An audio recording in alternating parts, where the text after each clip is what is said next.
Here with Concordia head men's soccer coach Jason Weides to preview the 2022 Concordia season that is just a week over away, just over a week away from officially getting started.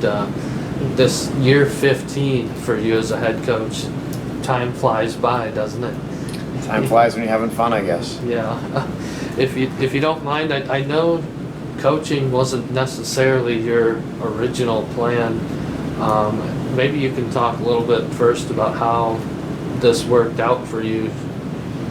Yeah, it was. I was a graphic design major, so I guess far from coaching. I certainly loved the game and didn't want to step away from the game, but I never anticipated being in coaching, especially college coaching. When I was in college, I graduated with a graphic design degree, went to work in that field, and still wanted to be involved in the game. And I started helping out basically on the club level with actually my brother's club team. I helped coach that, and then I also helped with my high school as an assistant coach for both the assistant for the varsity and kind of co-head JV coach, actually with my cousin. And did that for a couple of years. I was working and living in Kearney and doing both of those, and really just started to enjoy the coaching side of those things. And I guess after being in my position for 3 years, I was ready to maybe find a new position, and really started to think about coaching something I might want to do. But really wasn't that serious about it at that point. And what helped change that would be Art Boucher, who was the head coach here at Concordia at the time. My brother actually came to Concordia to play soccer. They kind of had a last minute need for a stipend assistant coach, and he knew I was in the area or close to the area. So he asked me if I wanted to go, and about an hour and a half away I decided, you know what, this is an opportunity I want to take. And I resigned from my graphic design position, moved to Lincoln, and lived with a couple friends from college, and thought I'll find a graphic design job in Lincoln and do this on the side, and this will be great. I'll really enjoy this. But I still didn't see it as a career at that point. And honestly, doors kept on opening up for me, and like I said, I guess God opens up doors you sometimes don't expect. And after serving in that assistant coach capacity for 3 seasons, Art decided to leave Concordia, and there was a vacancy, and I was fortunate to have a lot of the team believing in me as a coach. And I was very young. I think I was probably 26 or 27 at the time. And Grant Schmidt, the athletic director at the time, I'm very thankful, gave me an opportunity that maybe my resume wouldn't have got me an opportunity if it weren't for my alma mater and someone that I guess they trusted. And the players really went to bat for me to say, we think Jason should take the job. And Grant hired me, and I guess the rest is history. I took it over at, like I said, age 26 or 27, and was very green. There was a lot of aspects of the position that I did not get when I was the assistant coach, because I was a part-time guy. I had another full-time job in Lincoln when I was the part-time coach, and I would come here when it worked, right? So I wasn't there for every practice. I wasn't there for all the recruiting. I wasn't there for the budgeting, and so many aspects of being a coach. I only served in certain capacities. So becoming the head coach, there was a lot to learn, and learn quickly and on the fly. And I had a lot of people here at Concordia, a lot of veteran coaches, and our administration helped me learn quickly. And little by little, we learn everything. And I really wish I could go back to those early years and re-coach those teams in 2008, 2009, 2010 when I first started. And you just learn so many things along the way that I feel like I could help those teams out with. But that's my sort of walk into getting into coaching. And it was about the time that Art left that I was considering, well, maybe I should go be a GA somewhere and get into coaching. And like I said, it just the perfect timing. He decided to step away, and the position opened up. And next thing you know, 15 years from then, I'm sitting across the table from you talking about 15 years ago. Right. Nowhere else you'd rather be today either. I guess I've been at Concordia pretty much since 1998. I started as a freshman here at Concordia. I played soccer and was a student. I was away for about 3 years after graduation, but that was really the only 3 years window I've been away since 1998. So it is become quite a home for me. Right. Well, like you said, year 15. Getting into this year's team. I know we talked a little in the spring how there's just a little bit something missing last year in some of those close games, and you wanted to maybe develop more of a gritty attitude. How do you see kind of the mindset of this group coming along in terms of getting over some of those barriers? Honestly, super excited about it. And it's easy to be excited early in the season, right? There's a lot of positive things that generally happen, and usually coaches are going into it pretty optimistically. But I'm really excited about this group. Certainly there's talent within this group, but what I'm more excited about is that sort of mentality I think has been fostering. Certainly the returners did a really good job of that over last spring and throughout our spring season and the off season, and then even throughout the summer, of helping to lay some better foundations for that for this team and our success this season. And then the newcomers have adapted really well to that. I think this collection of guys just seems to have that little bit of I think extra sort of piece of mental resolve, and just seeing how important our team chemistry is, how important dealing with conflict well, to just that grittiness that we talked about mentally, and having that true championship mentality. And I think that's the thing that can set us up for that success. You can have a championship mentality and not achieve what you want to. But to achieve what you want to without a championship mentality is really challenging. And I think that this group is doing a good job of that. And I'm excited about what opportunities will present itself to us, because we seem to be doing a better job of that. And it's not just the players. I think as coaches, we looked at last season, and of course we have some new coaches who have joined us too.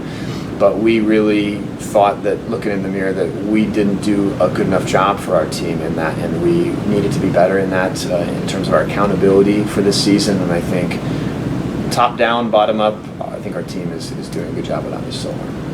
I was going to say, I think in the analysis of everything, you felt like there's good talent in the program, but how do you kind of see that in this first week or so of preseason? It seems like you've continued to have a good depth of talent in the program.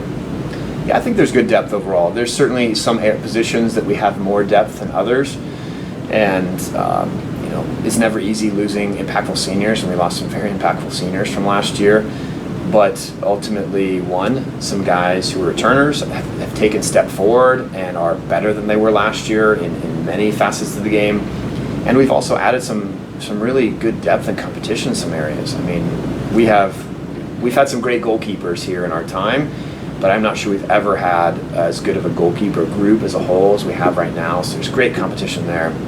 Some great competition for our striker position and forward positions, to highlight a couple areas that we didn't have as much of that depth last year in that striker position, and we have some great quality depth this year. And we've got some newcomers that are definitely going to impact the team right away, and we've even got a couple guys that I think are exceeding our expectations in this first week, that are proving that they might be able to have a greater impact than we even thought in these early weeks and months. So there's some good depth. Certainly, we need to do a good job of staying healthy so we can keep our full team and we can select from our full team. But there's good competition every day, and I think there's still good depth in our program. You talked about goalkeeping and the strikers coming along. Is there a specific area of on-field performance that you've really been trying to hone in on this preseason?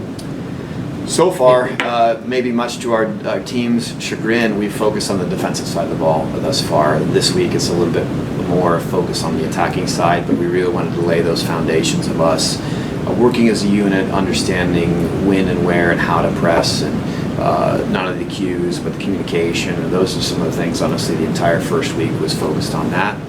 And I think we've taken strides in that area, because for us, I think it is something we will hang our hat on. We will not be a defensive team that just bunkers in and sits deep and counterattacks.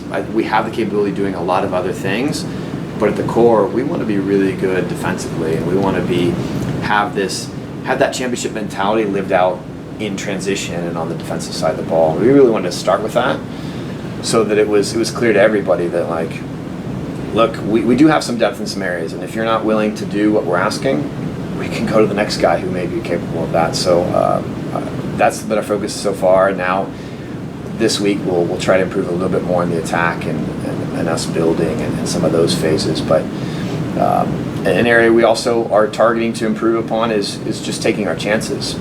We maybe talked about a spring wrap-up of we created chances last year. We just didn't convert enough of them. And we were towards the top of the conference in chances created, but towards the bottom in converting those chances. And I think the guys that are returning, that are here, have improved in that area, and the guys we've added will definitely help us score goals too. So I think I'm excited about some depth in those areas to really create and score chances. But from a leadership standpoint, who do you see emerging, or is that still a work in progress? I know you have some guys that have been in the program for a long time too. Yeah, it is still a work in progress. Ultimately, we have high expectations for a lot of guys to be leaders. We won't be a one leader organization. We need a lot of great leaders within our team, and some guys are really well placed to do that. We've got some great veteran leadership. You mentioned guys who've been in the program a while. João Pedro Verissimo, he's been a leader for us in the past, and we expect him to do that again. We've got guys like Callum Goldsmith that is taking great leadership positions, Carlos Urquiz, Isaiah Shattuck, Max Beisinger, Iker Casanova. The list goes on beyond those guys, but those guys have certainly been leaders for us. Even our goalkeeper group, there's several good leaders in that. But I think we aren't short on leaders. There's certainly different types of leaders that we have within our group, and it's about just maximizing them as a leadership group. And I think we've got a lot of great resources to lean on for our leadership. About that goalkeeper group, is that going to take kind of scrimmages or those situations, or could that even go into the season where you're evaluating what's the best option there?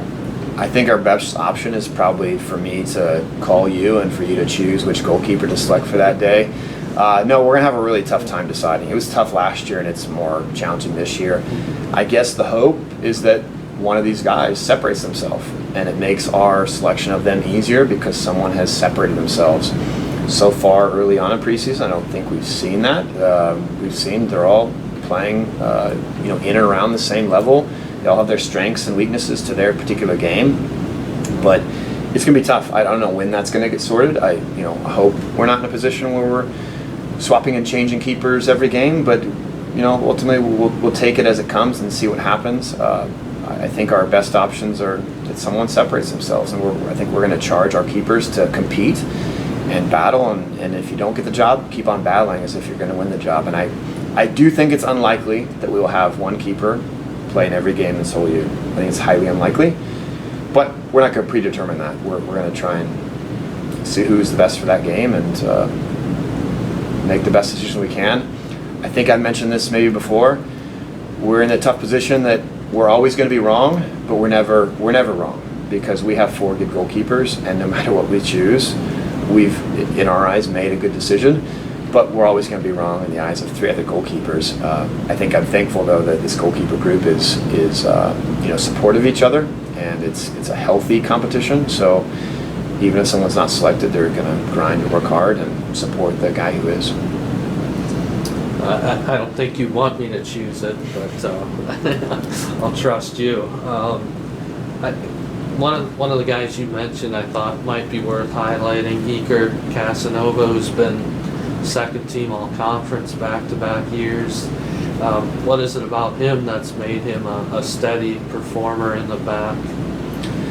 He has been one of our most consistent guys. I look at last fall, and even this past spring, and it's hard not to put him in one of our 3 most consistent players. What makes him steady is that he is very professional in the way he trains each and every day.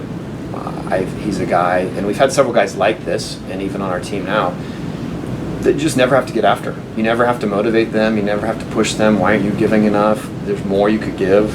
He seems to give his best all the time, and whether it's his favorite thing to do within training or his least favorite thing to do, he's always seems to be giving his best.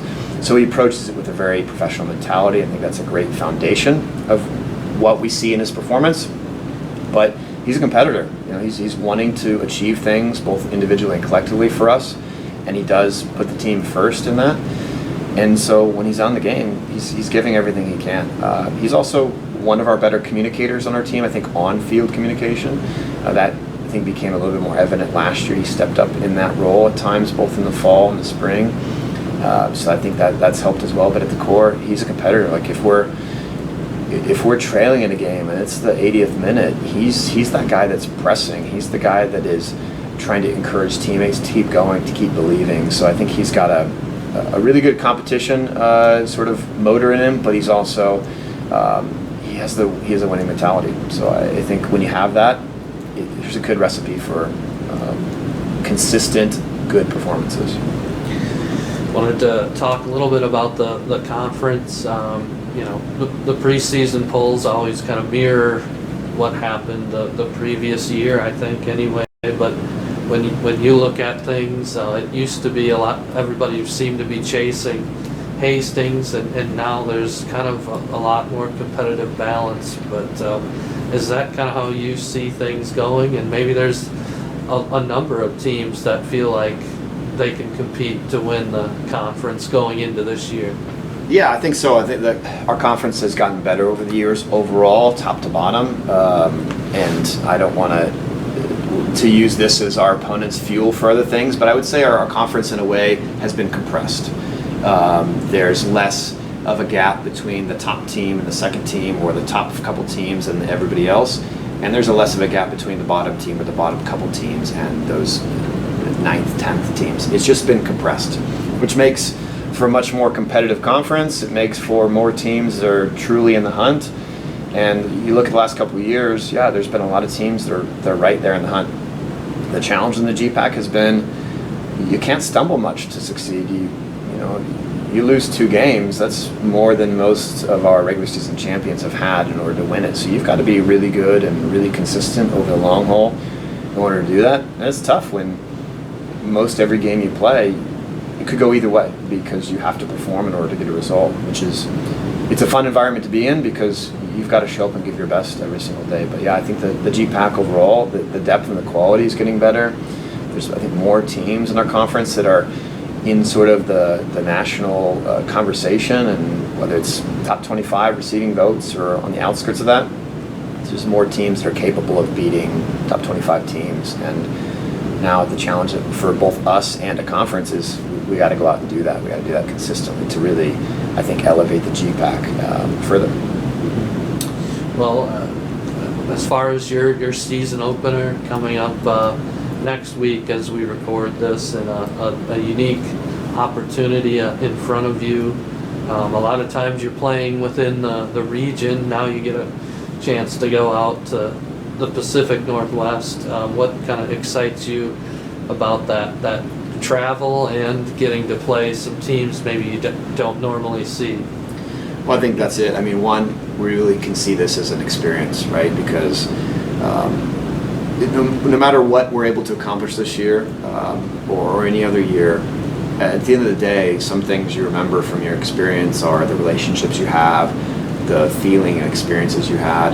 And sometimes it's the trip, right? You remember this trip, or you remember this bus ride, or you remember this moment. And I hope that can be a moment for this team. And we don't typically go on flights. To my knowledge, this might be the first flight we've been on as a team in Concordia history. So it's kind of a first for the program to jump on a flight and go to the Pacific Northwest and play a couple games. So we're excited to see something new, both with just the scenery and get out and explore the area a little bit, but also compete against some teams that we don't normally get an opportunity to. Corbin has historically been a top 25 team over the past 10 years, and they're a good team, and we get an opportunity to face off against a good team early in the season. Northwest, which is in the same conference, has maybe not historically been as strong, but has had a couple really good years. I think they won 10 plus games this past year. So we're starting off right away with two challenging games against teams that I don't know the next time we'll face them, maybe never. So it'd be fun to face off against someone different. But like I said, we're all kind of going through a new and unique experience. And as coaches, we've never gone through the process of the logistics of getting 30 some people from Seward, Nebraska to Salem, Oregon through flights and travel and all those things. So I think it'll be just a fun experience for us all.